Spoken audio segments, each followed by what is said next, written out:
สวัสดีพี่น้องป้องไปนะครับอยู่เล่าโดนสิบ่พี่น้องป้องไปเขาลืมข้าวเลย สวัสดีพี่น้องป้องไปวันนี้เขาอยู่กับเบาเมือดนะครับ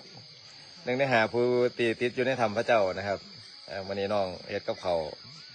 มาสู่กินเอามาส่งฮอดนาธรรมทักทายทั้ง7 ท่านกันนะครับเปิดไลฟ์มาพักหนึ่งเดี๋ยวรอแป๊บหนึ่ง16 คนแล้วคอมเมนต์ขึ้นบ่ครับฮะคอมเมนต์ขึ้นยังครับคอมเมนต์บ่ขึ้นเลยเดี๋ยวเราสิอันไล่สดผมจะเป็นแปลกๆนะอยู่เด้อคอมเมนต์บ่ค่อยเห็นอันนี้น้องเมือดนะครับหนึ่งในหาผู้ติดธรรมนะครับทักทายพี่น้องปองไปบุ้ยปองไปเพิ่นยังบ่มีคอมเมนต์ที่ดีเบิ่งให้ได้เด้ออัน192สวัสดีครับทักทายครับดีเล่หลายวีอยู่อ๋อมื้อนี้เห็นคอมเมนต์ไหมสวัสดีครับอาจารย์ส่งกำลังใจให้ถึงท่านที่ทำงานนะครับว่าเบิ่งไปหมดอันนี้ น้องเมือดนะครับบ้านยังก็เหมือนบ้านน้ำพาใหญ่บ้านน้ำพาใหญ่ใหญ่อยู่เมืองลองแจ้งสบายดีพี่น้องสบายดีกดแล้วนี่3บ่ต้องนี่มื้อนี้น้องก็เฮ็ดกับข้าวมาสู่กินเฮ็ดเดือดแปลงบ่เพิ่นเดือดแปลงเป็ดเดือดแปลงเป็ดเมื่อวานลงไปเปิดทางสูบน้ำไปพ่อเพิ่นออกจากโรงพยาบาลพอดี เพิ่นสิกลับบ้านหั่นนะเพิ่นก็เลยว่าแล่นเข้ามากอดเพิ่นสิเฮ็ดเลือดแปลงมาสู่กินสบายดีแนวกินแรงกันนี่แล้วเพิ่นนี่เฮ็ดลาบเป็ดเฮ็ดเลือดแปลงมาสู่กินภาษาลาวอ่านซอยเนี่ยจริงๆอ่านลาวได้อยู่เด้แต่ว่าอย่าพิมพ์หลายเด้อตาลาย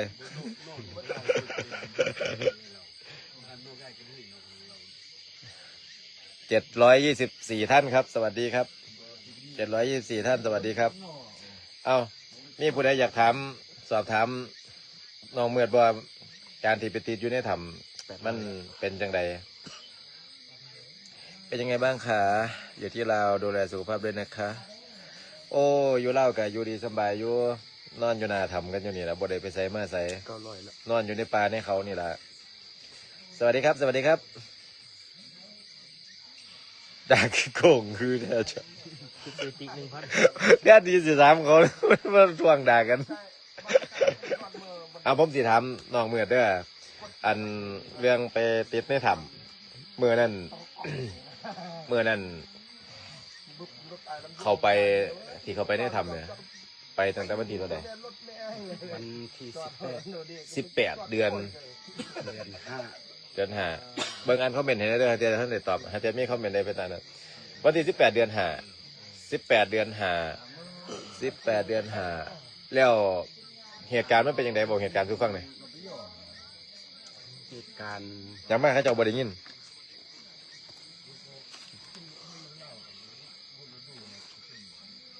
เหตุการณ์ที่เข้าไปติดเนาะถ้าเข้าไปกับไปเฮ็ดขับเลยติดอย่าเฝ้าโทษเขามาด้วยครับผู้ใดก็ได้อย่าเฝ้าโทษเขามา FC จากอุบลเสียงชัดเจนภาพชัดเจนเห็นสิวป่ะครับชัดเจนดีป่ะเห็นหนวดเห็นข้อป่ะว่ามีโกนได้หรือไม่ต้องมีอีโต้ไม่ต้องถากออกเลยเอาไหม เอามีโต้ก็ถากออกเอาพอไหมพอใจแล้วฮอดอันหูตัวนั้นไปเจอหูไม้เนาะเราซ่อคนไปเห็นทำอิฐว่าสิไปบ่นั้นพระเจ้าไปติดทนาย2 คนไปติดทนายพัดลงทางแล้วไปเจอหูตัวนั้นเขาบ่ได้ยินเสียงยับเขาไม่อยู่เขาบ่ได้ยินเสียง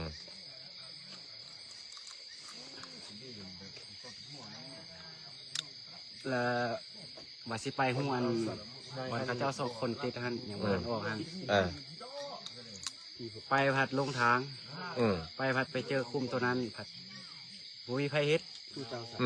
เราไปเฮ็ดผู้ทำอิฐแล้วบังเอิญละเฮ็ดละเห็นเอาลายนั่นแหละเอาลายแล้วเอ็ดได้2 มื้อ2 มื้อแล้วส่วนนั้นอ้ายนี่คืออ้ายนี่ไปวันที่18นะไปตอนแรงประมาณ5 โมง ไปฮอดบอลเฮาสิเฮ็ดหัน7 โมง 7 โมง7 โมงเช้ามาเลย 7 โมงตอนแรงนั่นแหละ ตอนแรกโอ้ปกติก็คือไปกลางคืนแล้วก็ออกมาตอนกลางคืนแบบปกติ ออกมาตอนเช้า โอ้ออกมาตอนเช้าฮะ ออกมาแล้วเอาเฮ็ดอยู่หันแต่ตอนมือเข้ามาทำเฮ็ด ฮะ เฮ็ดแต่บอลเดียวนั่นแหละจนไปเฮ็ดอันสายแห่หัน มันงาม ฮะ มันงามล่ะเข้าเมืองมืดละเฮากลับบ้านยังอยู่ต่ออีกมื้อหนึง เอ็ดไปฮอด3 โมงอายละเมื่อแล้วส่วนน้องเมื่อแล้วน้องบ่เมื่อน้องอยากเอ็ดมันแห่มันงาม อันนั้นคืออยู่2 มื้อแล้ววันเนาะบ่ได้ออกมา เนี่ย เพราะเขาไปกินน้ เข้ามืดละตอนนั้น ำเขาเพิ่นแล้ว บ่อายหันออกไปแล้วเอาเข้า ฮะ อีกเฮ็ดต่อละพอดีอันจุไอ้คำอะไร4 คนเข้ามา 4 คนเนี่ยตามเขามาทีหลัง ไอ้คำมันมาแต่ตอนเฮาวันที่18ท่าน ฮะ มาแล้วออกเมือขาย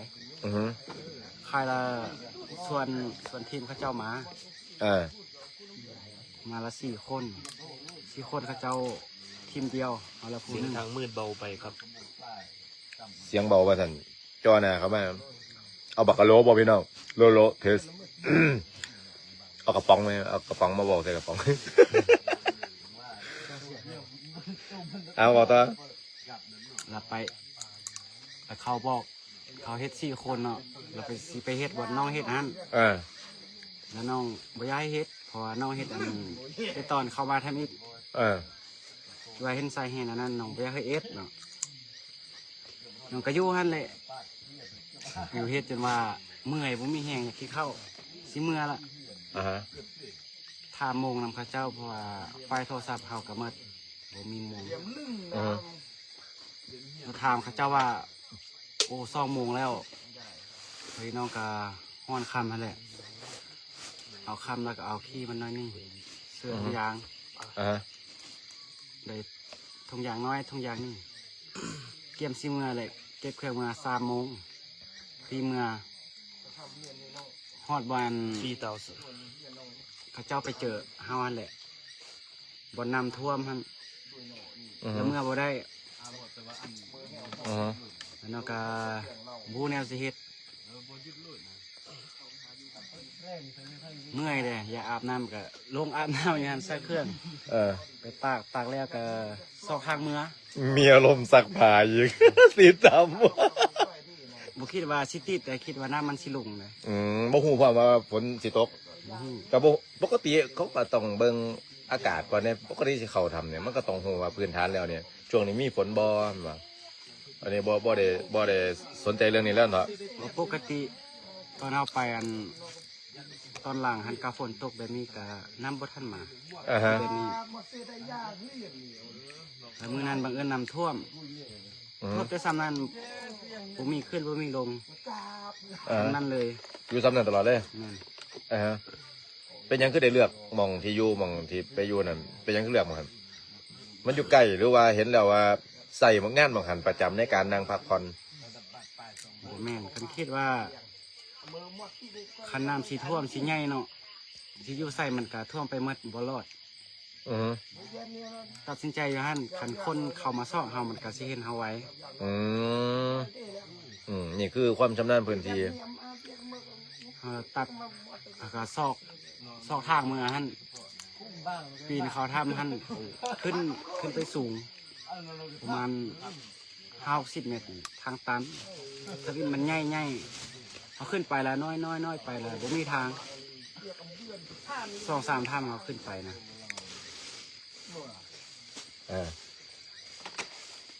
ขึ้นไปแล้วก็เบิ่งก็3 มือแหละบ่มีแห้งเมื่อยเลยกลับไปอยู่บ่อนอันเขาเจ้าไปเจออันนั้น เต้หน่อยฟังรู้บ้าง ไปอยู่แต่หั่นเลยนอนอยู่หั่นน้ำมืดก็ไปตักน้ำอยู่หั่นกินไปอยากเข้าโตทงขนมเก่าโตเอากินแล้วเขาก็เลียมัดละบ่มีหยัง มีแต่เฮาเลียเขาเจ้าบ่ได้เลีย เดี๋ยวยังก็ ทงขนมเก่า ถุงขนมเก่า เดเลียถุงขนมพี่น้องเดเลียถุงขนมเก่าเป็นขนมของ4คนนั่นบ่ อืม เดี๋ยวขอแบ่งขอแบ่งข้าเจ้าว่าข้าเจ้าว่าจังได ทำอิฐเขาเจ้าก็ให้กินละล่านแหละ อืม เวลามันสิมืดแล้วก็ท่ามก็เขาเจ้าก็บ่เฮ้อแล้วก็แบ่งก็ซื้อน้ำเพิ่นก็ให้ อือฮึ ให้ก็บ่ให้หลายทุ่งหนึง อือฮึเป็นขนมหยัง ขนมหมา ขนมหมา ขนมชิลลี่ ก็ขน อื ม ม ที่ คิวรี่กินเที่ยวเดียวหมดเลยวะหรือว่าแบ่งกิน เทื่อเดียวเพราะว่ากินหลาย ข้าเจ้าว่าหน้าตาคือกันเลยมันคอกับลูกตายแล้วอายุจักปีเมื่อ 23เมื่อ23อันนี้18เองนี่18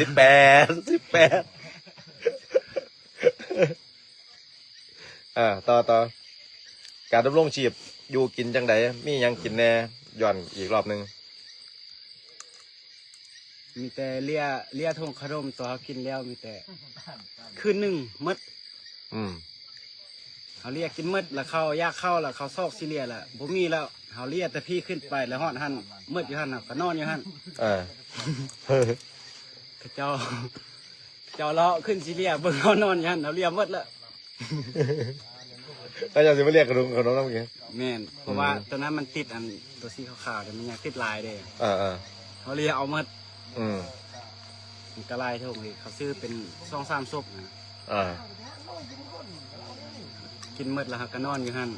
อืม จะช่วยขยายความบางคำหนึ่ง ยังก็ ขยายความบางคำบางคนไม่เข้าใจ คำใด คือเหมือนขนมหลายอย่างหลายอย่างนะ ขนมชิลลี่ ขนมแหมขนมปังทิวรีที่เขาจัดเบรกอ่ะ พวกข้าวหมายหลายส่งหลายอย่าง ว่าก็คือว่ามันจะมีเศษขนมติดอยู่ในซอง อืม เพราะถ้ากินขนมหมดแล้วเนี่ย มันหิวมันบ่มีหยังกิน มันคือช็อกโกแลตนะ อ่า สีขาว มันมีเศษขนมปังน่ะติดก็เลยเลี่ยถุงขนมดำรงชีพพอหมดขนมอันนี้แล้วกินหยังบัดเนี่ย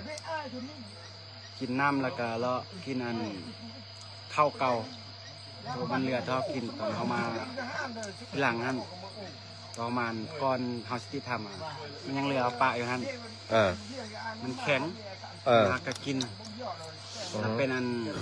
ข้าวนมข้าวต้มตัวเอาปะให้เป็นพี่กินสินะ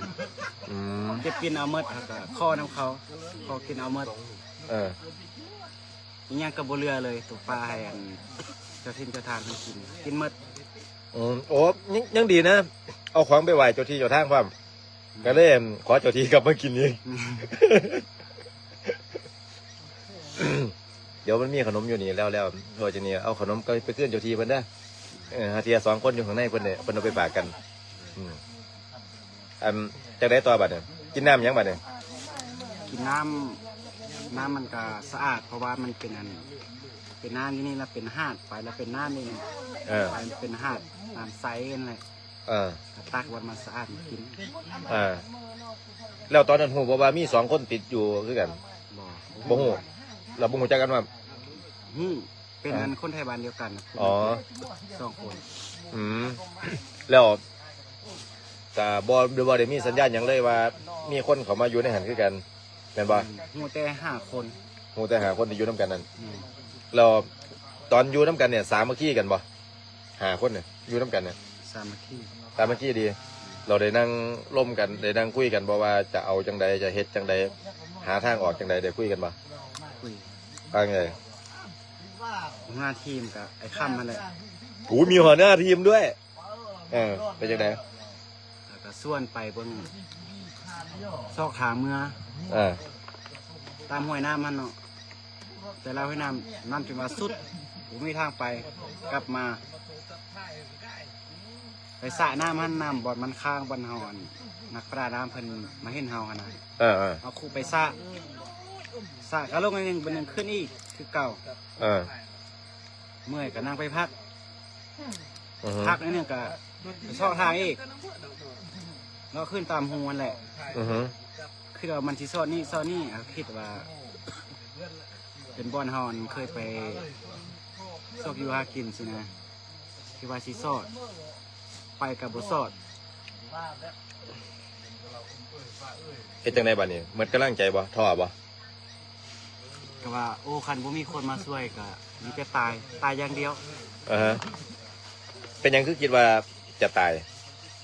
มันบ่มีข้าวกินหนาว หนาวครับบ่ ข้าวบ่ปานใดบ่ได้ ฮะ หนาวอันบ่ไหว หนาวแห้ง อืม หนาวกับเย็นจะมีความต่างกันอยู่อย่างหนึ่งระหว่างหนาวกับเย็นให้น้ำหนักทางใดกว่า เย็น เย็น เราพากันอาบน้ำไม่เกลือวะ กับมันเย็นเนาะที่อาบจริงเลย น้ำบ่ได้ แต่น้ำมาเลย มื้อนั้นตอนเขาดูดน้ำออกเนาะสูบน้ำออก อ่า มันสิออกได้แล้วน้องคิดว่าสิออกได้แต่ว่าน้องบ่อยากถึกน้ำเพราะมันเปื่อยเมื่อตีนน่ะ อ่า คิดว่าตึกอีกหน่อยหนึงว่าจักสิออก อืม แล้วเบอร์หนึ่งมันสิเมื่อนาเบอร์หนึ่งน้ำขึ้นเต็มอีกโอ้ทอเลยกลั อ่า บ ฮะ ย่างเมื่อไปนอน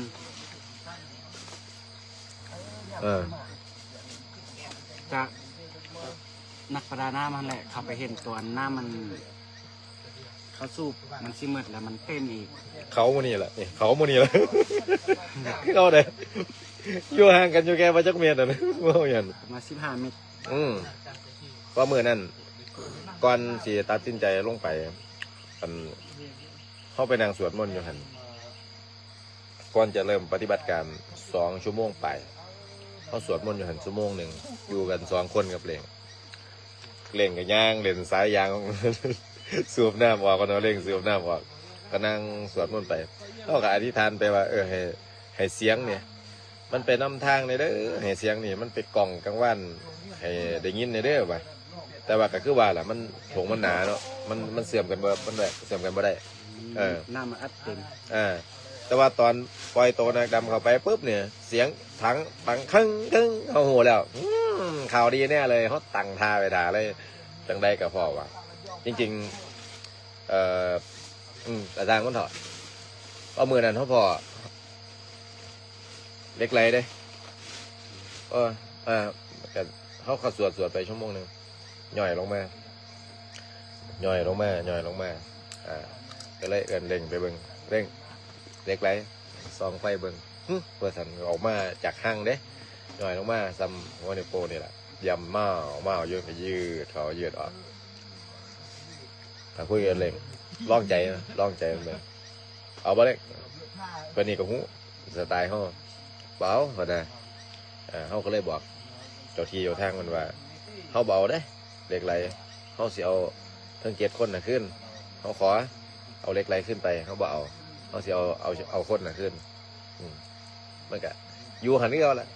คอยยืดยืดเขายืดออกแล้วบานี้ก็จนไปพ่อละในชั่วโมงต่อมา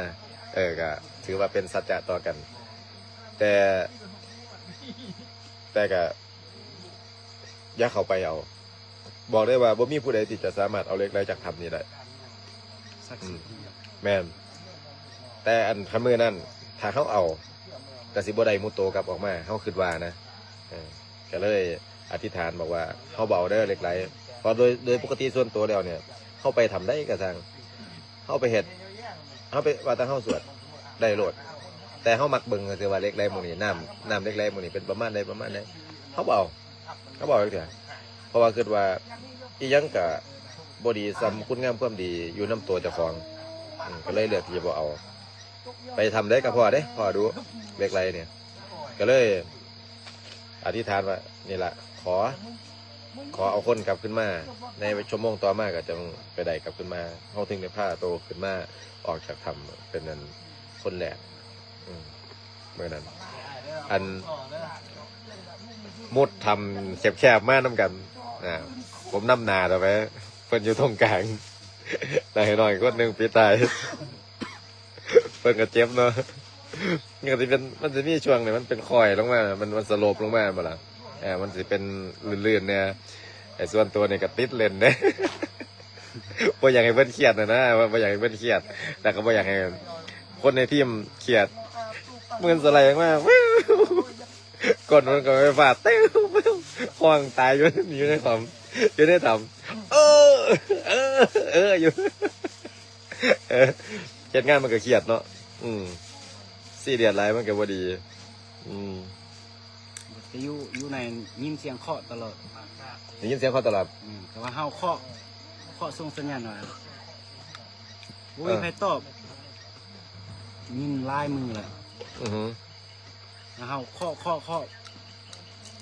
เอาเข้าคือบ่เคาะตอบบัดเข้าเคาะเฮายินดี ฮะ ยินตลอดเลย มีคนขอตลอด อืม เว้าความฝันสู่คนเบิ่งผู้ฟังเบิ่งเนี่ยว่าฝันว่าจังได๋ ความฝันนั้นทมิดตัวเฮาไปนั่นแหละตัวเจอคุ้มแฮนบ่มีไผเอ็ดเนาะเฮาละห่วงสินะอยากเป็นเจ้าคุมทรัพย์อะนะ แล้วเข้าฟันเฮา เข้าฟันแล้วเป็นผู้ชายผู้หนึงใหญ่สูงดำแล้วก็เป็นเมืองใหญ่เมืองบาดาลนั่นแหละมีผู้หญิงหมดแต่นั้นผู้ชายผู้เดียวแล้วผู้ชายละว่าน้องเฮาเพิ่นก็บ่ให้ว่าดีว่าสุเจ้านี่มานี่สุเจ้านี่มาเฮ็ดผิดไว้สุเจ้าออกแล้วเสียให้สุเจ้าอยู่นี่ เขาบ่ให้ออก แล้วเฮาขอซะจังได้ก็ผิดไปแล้วขอสิบ่เอาหยังค้ำมาก็สิส่งคืนวันเอาไปเฮ็ดคุมทรัพย์นี่ก็เอาว่าเป็นเจ้าแล้วสิส่งคืนให้หมดเอาบ่เอาหยังขอแต่ชีวิตเอากลับคืนเพิ่นว่าบ่ได้จังได้ก็บ่ได้ต้องอยู่นี่ เขาสิเอาให้อยู่เป่าทำได้มันเนาะ แม่น คนอื่นฝันบ่ บ่อีกับฝัน ฟันคือกัน ฝันว่าจังได๋ ฟันคือน้องนี่แหละ ฝันแบบเดียวกันเลย อืม ตอนตัวฝันแล้วตัวได้เว้าสู่ผู้อื่นฟังบ่ ยัง ยังแต่ก็กลายเป็นว่าฝันแบบเดียวกันแล้วก็บ่ได้เว้าสู่กันฟังแต่ก็ฝันตรงกันเขาสิเอาไว้ ฟันอันนั้นอีก ฝันว่าจังได๋ ฟันแล้วน้องก็ข้ออีกแหละข้อเอาแต่ชีวิตเนี่ยส่งขึ้นให้หมดเมื่อนั้นโตน้องอันฟันอันขึ้นทันวิทันให้ตัวน้องได้อันน้องเอาอันไปคุดคุมแล้วเอาปะแล้วนกจะทิ้งเจ้าทานหันว่าเจ้าบาดาลพอละนี่พอส่งคืนสิบ่เอาหยังแล้วพอได้ชีวิตแล้วนอนแล้วฟันแล้วเขาว่าเมื่อได้แล้วข้ามมันก็เอาเมื่อได้เอาสิเมื่อได้เฮาก็บ่อยเข้าฟังเฮาบ่เอาละคำมันขึ้นมาก็จะก็เอาร่วมกันนั่นแหละร่วมกันเลยเฮาก็บ่คิดสิเอาแล้วคำบ่อยากได้แล้วคือมื้อนั้นมื้ออันสิออกหั่นบ่มีแฮงแล้วเนี่ยข้าวย่างก็ล้มเบิ้นึงล้มเซ่ไปเซ่มา ยืนบ่อยู่แล้วนะแม่บ่ได้กินข้าว สลบส่องเถื่อแล้วมัน สลบเลยเหรอ เนี่ยว่าเป็นตุ่มเลยย่างก็ย่างบ่ได้ข้าเจ้าไอ้คำกับบะอิ่งข้าเจ้าละแข้งแห้งเอาเพิ่มเมื่อละข้าเจ้าผัดเสื้ออันออกซิเจนเสื้อบ่ได้หายใจสิบ่อยากได้บ่อยากเข้าน้ำใช่นะข้ามผัดยาน้ำโอ้เฮาก็ตัดสินใจโอ้อายุนี้เฮาก็ตายจังได้ก็ตายสิขอไปตายอันอยู่พุ่นอยู่บ่อนอันบ่มีน้ำบ่อนหายใจสบายพุ่นเฮาว่าเข้าไปก่อนตัดสินใจไปอันอาจารย์เป็นก็บอกวิธีอันดำน้ำหั่นต้องหายใจอยู่ดังหายใจอยู่ปากใส่แล้วก็เบิ่งวิธีเราเฮ็ดแล้วก็ใส่แล้วก็เมื่อเลยเมื่อกับดำประมาณ10 นาทีนี่10 นาทีพอดี หายใจเข้า มันรุด เออ นำเข้าหายใจบ่ออกตายพอดีอันหลอดรีสอร์ทเลย อืม ก็พอดีเจออายอันนั้นอืม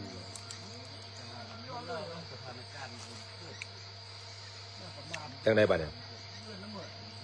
โล่งอกดีใจโอ้รอด มุดหน้ามาว่าเลยมาเจอด้านนี้อีกถ้ามุดกี่ตมมุดผู้ คิดว่าสิบุมีน้ำเลย อืม ฮอดอยู่หันคิดว่าสิบุมีเลย อืม เหมือนอายเพระบามีอยู่หันอีกดำหน่อยเดียวเนาะ อ่า บัดหนาวสิตายแต่นั้นซ้ำแบกปกติก็มีแต่อ่อนเพลียแข็งแห้ง อ่า จำได้หมด อ่าฮะ บ่ได้ยินโทรศัพท์หันมือนึงเข้าหม้อ อ่า เอาโทรศัพท์แม่ไปเล่นโอ้เข้าเฟซเบิ่งหน้าตัวเองว่าลืมตัวเอง อ่า จอยแห้ง มีหลงเจ้าของว่าจำเจ้าของว่าไหนว่าจอยไหลาย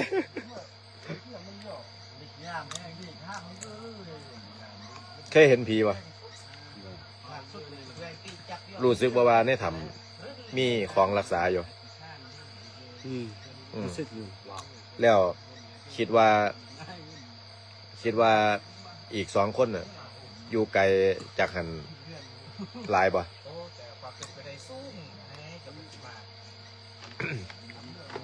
น้องก็บ่เคยไปจักเทื่อมีแต่อันครูนั้นครูซื้อเบียร์นะ เออ เราบอกก็บ่ไกลแฮง อ่าฮะ ก็บ่อันเข้าไปเจอเฮา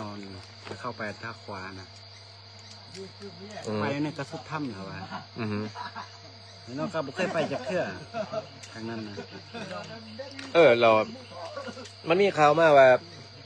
บางคนกินถาดร่อนท้องมีอยู่ป่ะ มี ผู้ใดกิน บ่แม่นว่าสิกินเนาะ เออ เขาทับแล้วเอาน้อยเดียวซ้ำนี่แหละ เออ เอายำมุนละขึ้นแต่น้ำไม่ละก็คายออก โอ้พ่อได้ยำมันเชื่อ แม่นเพิ่มมันยากเลยปากมัน ปากมันอย่างยำ เข้าใจไปบาดเนี่ย บ่แม่นว่าสิกินไม้อัน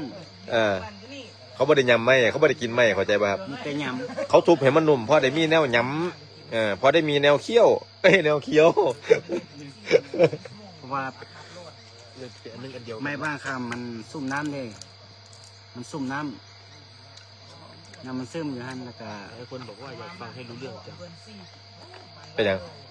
หลายคนฟังไม่ออก อ๋อหลายคนฟังไม่ออกใช่ไหมน่าจะเป็นปัญหาของท่านแล้วล่ะครับ Did you have dinner yet? Yeah.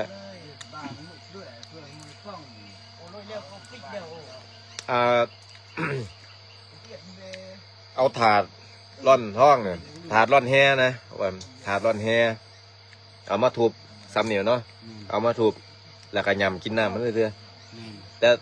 ทุบแล้วเนี่ยเอาไปแช่น้ำอยู่ป่ะ บ่ มันมีน้ำในตัว เอาล้างสะอาดแล้ว เออ ล้างสะอาดแล้วมาปะไว้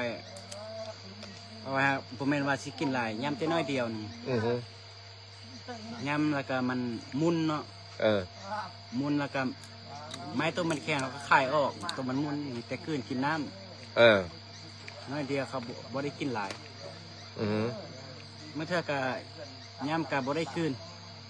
คายออกว่าแควมันอยากย่ำตลอดมันอยากเข้าบางคนก็ย่ำลิ้น เออ แต่น้องบ่ได้กินเลยนั่น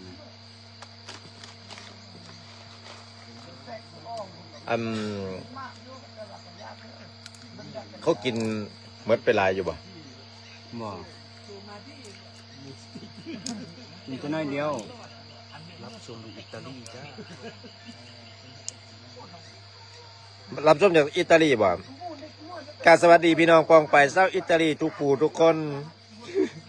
ตอนนี้อะไรสดอยู่หนาธรรมพระเจ้า เมืองไส้สมบูรณ์สปปลาว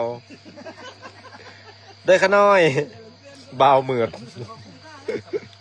อยากอย่าเกลียดเมื่อยมือแห้งแล้วรู้สึกว่าได้ชีวิตใหม่ปะ ซ้ำกับว่าเกิดใหม่ สำหรับเกิดใหม่ ในชีวิตใหม่ อืม บัดนี้หลายคนก็ถามว่าสิกลับเข้าไปอีกบ่ บ่ อ่าฮะ บ่คิดสิครับไปเลย ยืนยันได้พี่น้องออกมาแล้วสิบ่กลับเข้าไปอีกย่านเนาะ ทำอิฐเฮาไปมันก็บ่ได้รู้สึกย่านหยังอยู่ผู้เดียวก็บ่รู้สึกย่านหยัง อ่าฮะ ตอนนอนสิออกนี่ก็สบายบ่รู้สึกหยัง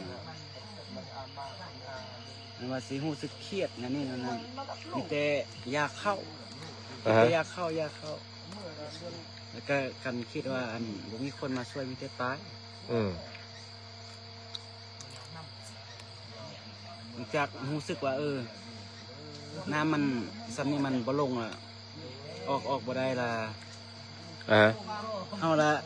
คิดได้แล้วคันถึงอันทางประเทศลาวเพิ่นมาช่วยก็ช่วยซ่าช่วยได้มีแต่ได้ก็บ่มีชีวิตแล้วคิดว่านั่น อือฮึ คันบ่มีอันต่างประเทศมาช่วย อือฮึแต่สิว่าจังซั่นก็บ่แม่นดอก เพราะว่าที่พวกเขามาได้ก็ทางการลาวเพิ่นดูแลให้ทุกอย่างอำนวยความสะดวกเรื่องของการเดินทางแม้กระทั่งว่าเอายนต์ไปครับเอาเฮลิคอปเตอร์เนี่ยเอาฮอเนี่ยไปรับพวกเขาเพื่อให้ย่นระยะเวลาการเดินทางแล้วก็เข้าหน้างานได้เฮ็ดเวียกได้ไวขึ้นการช่วยเหลือได้ไวขึ้นก็จังเฮ็ดภารกิจได้สำเร็จได้ไวนะเพราะทางการมันก็อำนวยความสะดวกโดยเพราะว่าการมาเฮ็ดเวียกอยู่ต่างถิ่นต่างที่เอาพัสดุเอาอุปกรณ์มาหลายๆเนี่ยมันก็ต้องมีการตรวจสอบหลายต่อหลายอย่างเพื่อนก็อำนวยความสะดวกในหม้องนี้ให้เฮ็ดขามาง่ายๆนะอันนี้ก็ต้องขอบคุณทางการเล่าเพิ่นนำแล้วก็คนทั้งหลายเพิ่นก็ส่งกำลังใจจนเป็นข่าวดังทั่วโลกนะเพิ่นก็เป็นห่วงเพิ่นก็ติดตามข่าว อันนี้ก็ถือว่าเนี่ยเบิ่งจากยอดคนเขามาเบิ่งไล่เนี่ยบ่เป็นหยังได้ข้าเจ้าบ่มีเวียกนะข้าเจ้าเลยมานั่งเบิ่งโชว์ ยอก บ่รู้สึกว่าสิดังปานนี้ ข่าวดังทั่วโลกก็ให้ความสนใจ บ่คิดว่าสิดังปานนี้แหละบ่ฮู้เลยว่าปกติคิดว่าเขามาช่วยปกติสินะ ก็ถามอีกแล้วว่าว่า เขามาช่วยเอาออกได้แล้วก็แล้วแล้วก็ไปบ้านเลย ฮะ มาพักกับบ้านเลย อือฮึ แล้วมื้อนั้นน้องยังว่าคิดอยากย่างผู้เดียวเขาสิห้ามขึ้นไปเท่งน่ะน้องย่างได้อยากย่างออกกำลังกายนะ โอ้พี่น้องป้องไปจากปากสั้นกับมาเบิ่งไล่ออสเตรเลียโอ้หลายหม่องหลายบอลตัวนี้อยู่เมืองใดแขวงใดแน่ตอนนี้แบนเหลือ 12%สิได้ลงไล่หรอได้ เอารายงานตัวก็ดู เหมือนกินอ้อยนั่นบ่กินแต่น้ำไข่แม่ล่ะกินแต่น้ำไข่เปลือกมันออกเพื่อเอาชีวิตรอดจริงๆน้ำอยู่หันกระไรอยู่ได้คือว่ากินน้ำรอดเป็นหย่ำให้หนัง มันอิ่มหนึ่งน้ำมัน แค่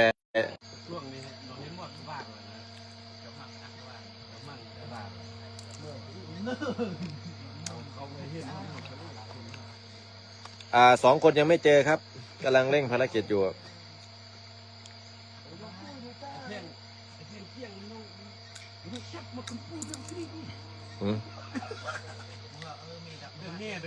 อยากบอกยังพี่น้องปองไปผู้เพิ่นติดตามบ่ ขอบใจมากสุขคนเด้อที่เป็นห่วงติดตามเฮา ฝ่ายโปรแกรมเลย ฝ่ายโปรแกรมจังไสออกมาเหรอได้ฮะยังเป็นฝ่ายโปรแกรมมันไปเดี๋ยวแบตถึงมันละอันจากชาวลาวอาศัยอยู่ในไทยเจ้าจากชาวลาวอาศัยอยู่ในไทยโอเคเจ้าอยู่ไทยเด้อเดี๋ยวขอยสิมาอยู่ลาวได้บัดนี้ เจ้าเมืองเสียวที่ดินนี่แล้ว บอกให้มาอยู่พี่แล้วสารวัตรบ่โอ้สวัสดีไทยสารวัตรสบายดีสรุปไปไหนไป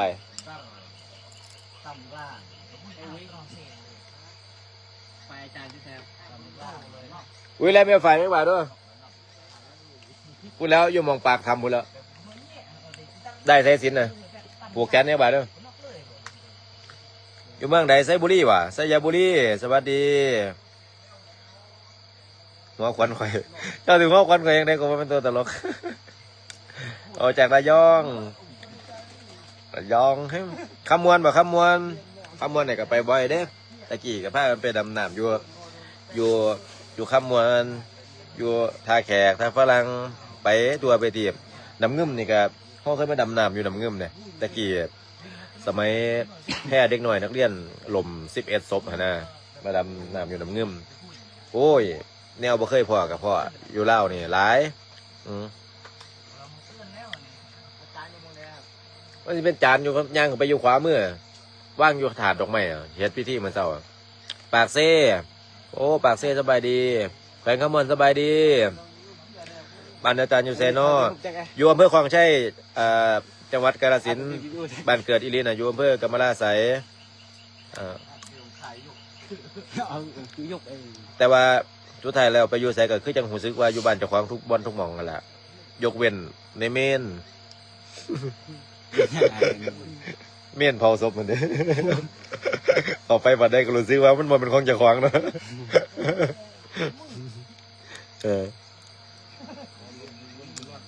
FC อยู่เมืองอย่างเนี่ยเมืองแมท เมืองแม่ เมืองแมทโอ้อ่านเล่าได้นิดหน่อยน้ำนั่นก็มันมีตาน้ำอยู่ในถ้ำไหมครับมันบ่ลดปานใดมันเติมเรื่อยๆฮะนะอีก4 คนเป็นอยู่บ้าน FC สะพานปันเยี่ยม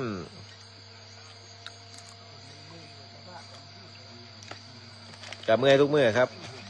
หนุ่มลาวเขยอุบลได้เนี่ยเนาะชัยภูมิสวรรณเขตโอ้มาทุกแขวงเลยเด้อมาทุกแขวงเลยจะเฝ้าไปยังไง แบตไปสิเหมือนเราอยู่กันน้ำเงื่อมเจอหยังบ่เจอเคยเจอนักเงือกเคยเจอเงือกดำน้ำอยู่น้ำเงื่อมเนี่ยผมเคยเจอนักเงือกแต่ว่าโดยปกติแล้วส่วนตัวก็สิเป็นมิตรกันกับกลุ่มพญานาคเวลาลงก็สิเฮ็ดพิธีครอบพื้นที่ไปก่อนเฮ็ดเวียกเฮ็ดหยังอยู่ไทยก็สิครอบไว้ก่อนแล้วบัดนี้ก็ เมื่อนั้นก็พ่ออันเขาตัดไว้อยู่จานกับมี่กับบ่มาเนาะตัดมาเนาะจัดตัวใหญ่นะตัวโอ้ยประมาณขนาดซ้ำตู้เย็นน่ะแต่ว่ายาวลัง3 เมตร 4 เมตรนครหลวงเวียงจันทร์สบายดี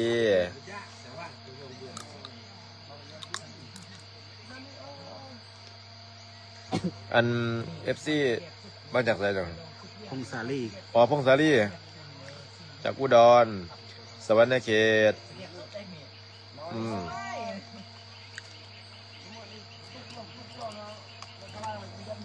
เนาะบ้านนี้จิ้มไทยบ้านนี้สีลงไรแล้วแบดกะสิเมือดผูกแขนเอื่นเอาขวัญเอาเมือดซะก่อน ยุคกรุงเทพว่ะอยู่ดีไม่แห้งได้ไอเก่งสุดๆเด้อจากนครหลวงเวียงจันทร์โอ้อัตตปือจำผมได้ไหม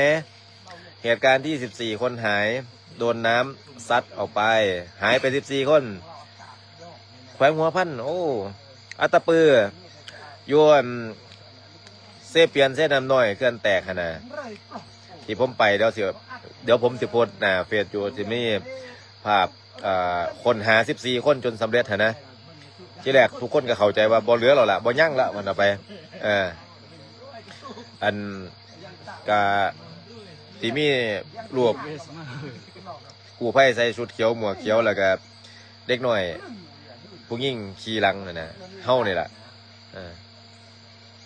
แล้วบัดนี้อันนั้นไอ้กะจนคนเล่าเฮ็ดตุ๊กตาเป็นรูปสีแดงบ่แม่น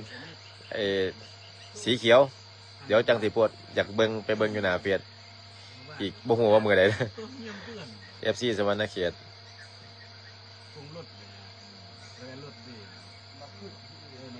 เนาะมาหัวเมื่อนขวัญ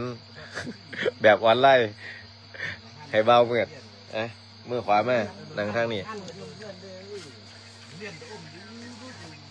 เดมือมาบัดนี้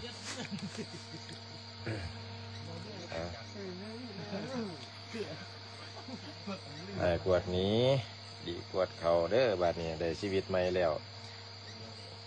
ตัดโจพระพุทธเจ้าจงมาเป็นหนังมังสังพระธรรมเจ้าจงมาเป็นเนื้ออธิประสงค์ข้าเจ้าจงมาเป็นกระดูกตีเพชรคงคาอีสาวาสุสุสาวาอีพุทธปิติอีนาชาลิติปสิทธิลาภาปสันนจิตตาสดาหุนตีปิยังมะมะสัพเพชนะภูชนะสัพเพติสาสมาคตาการโภชนะวิการโภชนะกัจจันติปิยังมะมะนามะปะตะมะปะตะนะปะตะนะมะปะตะนะมะปะตะนะมะปะตะนะมะทานามะนามะอาอุมาอาอุนาอานามะอุอุนามะอานะโมพุทธายะโมพุทธายะอิรัสกะตารัสสิกุสุสสิจาปะกะสังทิจง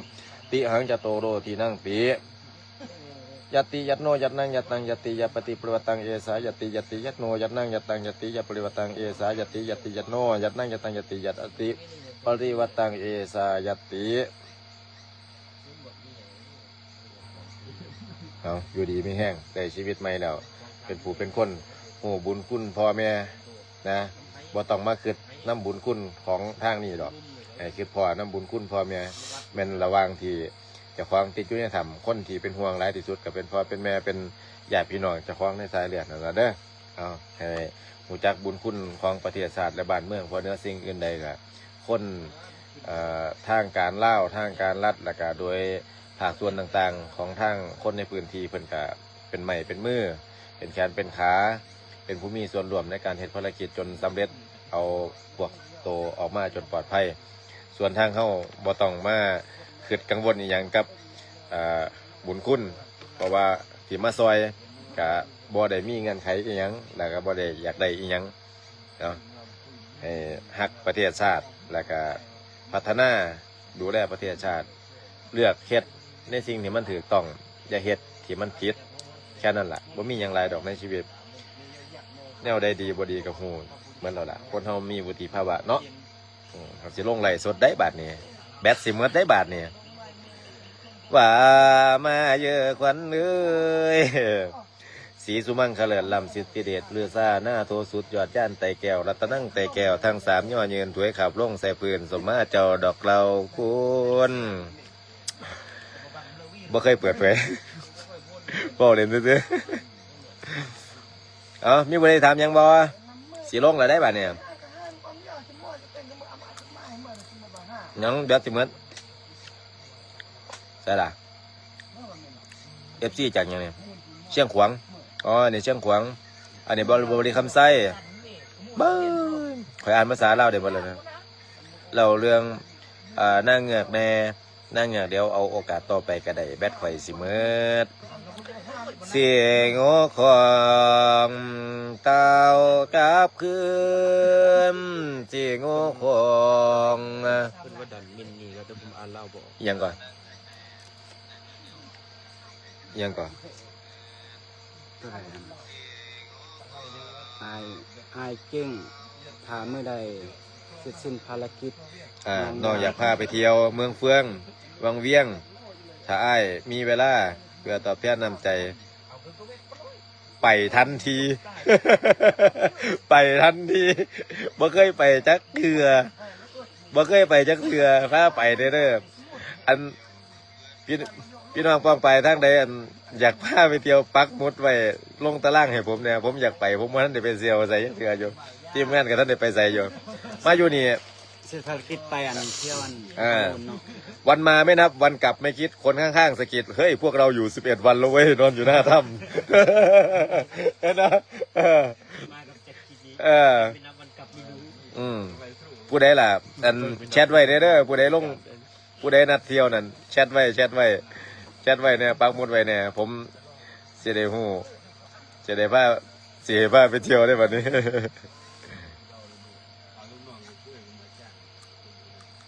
นั่งเงือกบอกโอ้ยอันข้าวต่อไปโอ้นั่งเงือกยาวประเด็นที่คนอยากรู้เลยคือนั่งเงือกให้หัวว่าของอยู่ในเล่าของดีก็ร้ายแต่เรื่องใดเขาบอกให้อย่าไปฝืนอย่าไปเฮ็ดรักง่ายๆรักคิดง่ายๆอย่าไปอยากได้ของเขาต้มจากนครหลวงเวียงจันทร์คาดว่าเสร็จภารกิจจากนี้กับสินังห่อไปลงเวียงจันทร์พุนละ อารมณ์ดีคักอาจารย์มากเจ้าสิมามักข่อยจังใด หยอกหยอก ทำทาอารมณ์ดีไปสละแนวเครียดกันหลายอยู่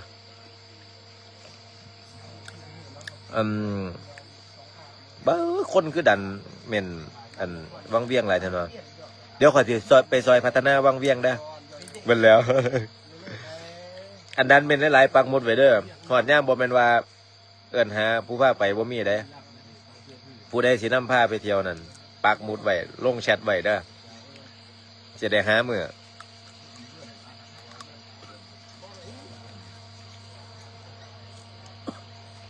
เอาละแบบมันสิหมดแล้วสิโง่โค้งเต่ากับคืนลงไหลสดเอวังก็มีด้วยประการราชนีปีหน้าวันปีหน้ามื้อหน้าฟ้าใหม่เอาใหม่เด้อลงไหลก่อนแปดจะเมิดนะครับยืนยันนะครับ2 ลายยังค้นหาไม่เจอแต่ก็ยังคงเดินหน้าสู้ต่อไปนะครับจำไว้ no one left behind เราจะไม่ทิ้งใครไว้ข้างหลัง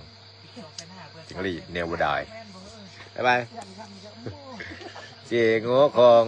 เต้ากับคืนอย่างอะไรก็ ลงไหนยัง ลงไหนแล้วเอาโอเคลืมกดบ๊ายบายครับขอบคุณทุกการติดตามรับชมรับฟังครับครับผม